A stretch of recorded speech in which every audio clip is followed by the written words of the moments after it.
that's entirely a matter for the federal government. You said back last year that all the people who are watching the tennis at the Australian Open, they're going to be double vaxxed. All the people that work there are going to be double vaxxed. Yes. It stands to reason that if you want to get into the country to be part of that tournament, then you should be double vaxxed as well. Do you stand by that? Yes. The issue of who gets into the country and their vaccination status, though, is not a matter for state governments. I don't issue visas. The Commonwealth Government does that. This is a very active process. As you know, there was a court ruling last evening. Whether that's appealed is a matter for the Commonwealth Government. Whether the Immigration Minister uses his quite extraordinary powers, that's a matter for him. I really don't want to offer any further comment than that because I don't think you could get a more active process. But of course I stand by my comments and our record reflects. But we have not sought to, in fact quite the opposite, we've not sought to convince the Commonwealth Government to allow anyone in, quite the opposite. Well, you did say in November, you said, I don't think it's too much to say that if you want one of those visas and you want to come here, then you need to be double vaxxed. Do you stand by that, or do you now think that you shouldn't have been commenting on whether or not someone should get a visa? No, I was asked a direct question, and look, I don't want to be playing word games, and I'm not, but when we talked about exemptions previously, you would recall that Minister Hawke had said that it was his expectation that if you weren't double vaxxed, you wouldn't get into the country, whether you're playing tennis or doing anything else. Turned out that wasn't the Commonwealth Government's position, and that they have been letting people in who haven't been double vaxxed. It usually requires a state government to, in effect, sponsor that person or support the exemption from being double dose vaccinated. So the notion of exemption was a little different then, and the position was a little different then, because there was the prospect that people would not be allowed in at all unless they were double vaxxed. I stand by our comments. I was asked the question, would we be asking the Commonwealth Government to exempt certain people from the requirement to be vaccinated? No. That was the answer then, that's the answer now. You pointed to some uneven application of the rules at a Commonwealth level.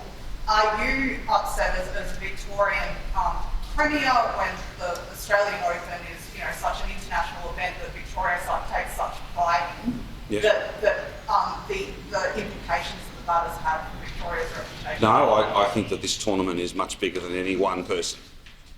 It is much bigger than any one person. And, I think that Rafa and a few others have made the position very, very clear. This tournament is much bigger than any one person. It's a Grand Slam. It's the biggest thing in tennis in the first quarter of the year, every year. It's a massive event for us, and it's bigger than any one person, whether that be, in the court or on the court.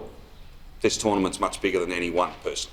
Was the vaccination exemption for Novak granted by a Victorian panel, an independent panel, or was that panel aligned with the Victorian government? No, I think you'll find Tennis Australia had a process. I'd leave you to speak to them if you want any further details of that. I am very conscious of the fact that it's one thing to ask me to speak to comments I made some months ago, and we've been completely consistent with those comments because they were our view then and they're our view now. But let's not get into the ins and outs of exactly what's occurred here by way of process. That matter's just been adjudicated. It could be appealed. Who knows? The Immigration Minister may have further decisions to make. I don't want to interfere with that. And look, at the end of the day, whilst we might have views on whether we would play a role in the granting of a visa, and that's what those questions basically relate to, we don't grant them. And our view's been sought, and we've been very clear about our view.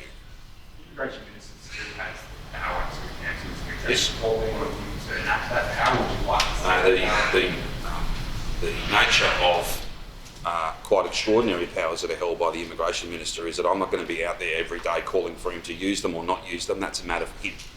And he ought to do that free of any pressure, free of any public debate and discourse, because otherwise you find yourself, I'm not a lawyer, but you might well find yourself back in the federal court again.